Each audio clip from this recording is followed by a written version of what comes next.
अब एक देखो चौथा सवाल। तो इसमें क्या दे रखा है कि हमारे पास एबीसी एक समद्विबाहु त्रिभुज है। तो समद्विबाहु त्रिभुज है और सी एक क्या है, समकोण है।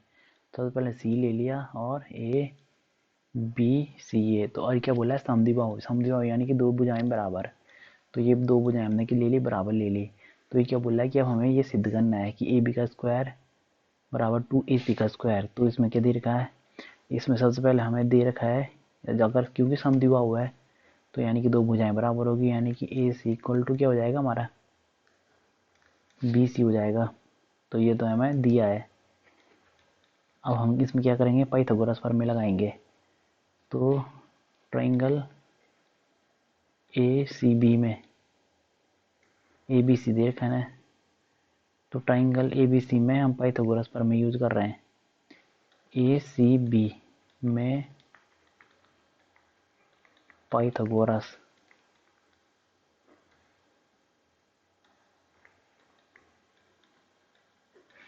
प्रमेय लगाने पर, तो जैसे हमने पाइथागोरस प्रमेय लगाया तो क्या हो जाएगा, ये कर्ण का वर्ग। तो कर्ण कौन सा हमारा, सबसे बड़ी भुजा का वर्ग अन्य जो शेष भुजाओं के वर्ग के बराबर।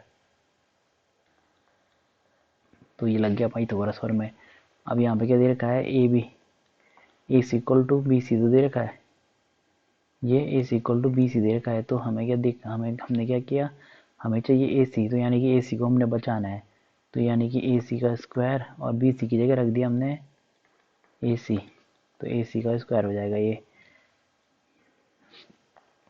क्यों हुआ ये, क्योंकि हमारे पास था ए C equal to B C. तो ये हो जाएगा हमारा ए बी का स्क्वायर इक्वल टू 2ac का स्क्वायर। ये भी हमें सिद्ध भी करना था।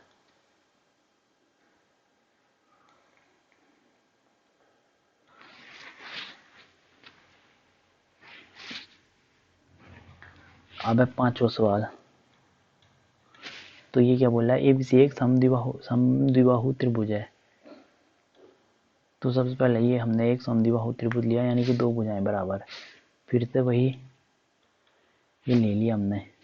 और सी क्या है हमारे पास, ए बी सी एक समद्विबाहु त्रिभुज है जिसमें ए सी है हमारा क्या, बी सी के बराबर। तो कौन से कंडीशन में आ सकता है, 90 को यहाँ भी आना पड़ेगा।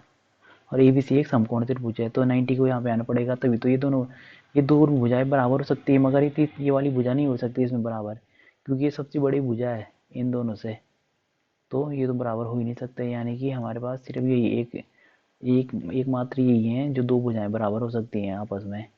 तो ये हो गया हमारे पास। तो इसने क्या दे रखा हमें,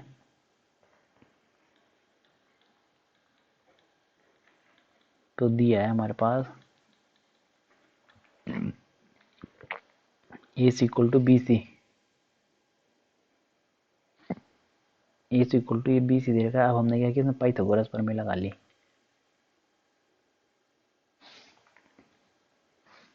हमने क्या किया, ट्राइंगल ए बी सी में ए सी बी में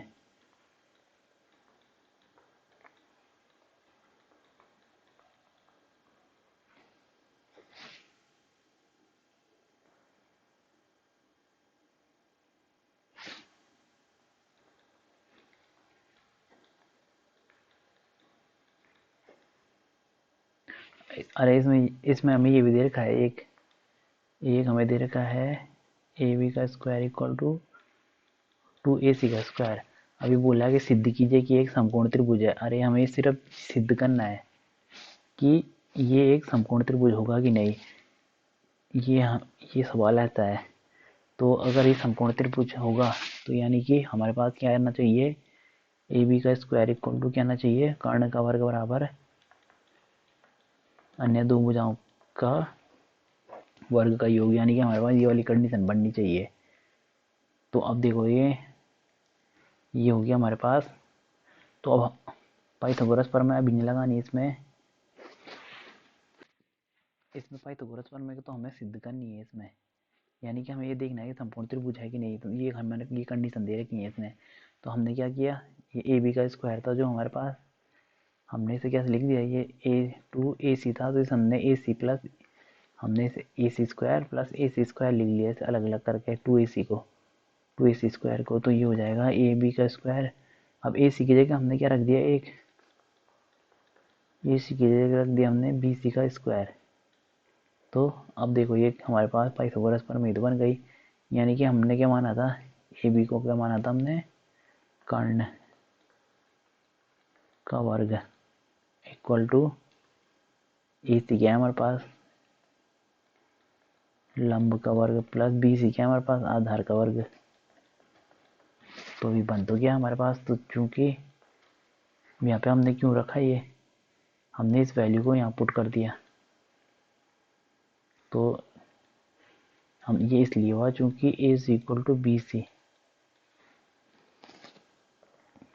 तो चूंकि यह पाइथागोरस प्रमेय, चूंकि यह त्रिभुज पाइथागोरस प्रमेय पाइथागोरस प्रमेय का पालन करता है,